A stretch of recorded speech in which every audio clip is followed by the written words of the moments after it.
Hello guys, tara't libutin natin ang Igorot Stone Kingdom. Ito ay matatagpuan sa Baguio City.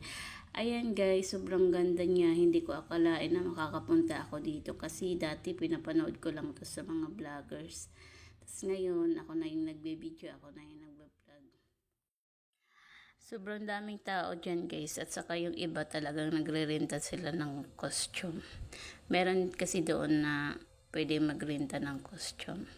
Ayan guys, kung makikita nyo, yung iba naka-costume sila habang umiikot. Sobrang ganda dito guys, talagang mag-i-enjoy ka. Ayun, mabilisan lang kasi yung punta namin dyan, kaya yung video ko parang nagmamadali.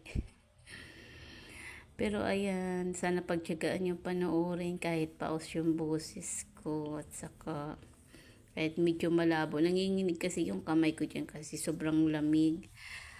Tapos bigla pang nagkapag. Ayan, may pag na siya. Sobrang lamig-lamig yan. Ayan yung iba, naka-costume sila. Guys, sana na-enjoy nyo. Ayan, sobrang ganda ng view, diba? Sana mapuntahan nyo rin to guys.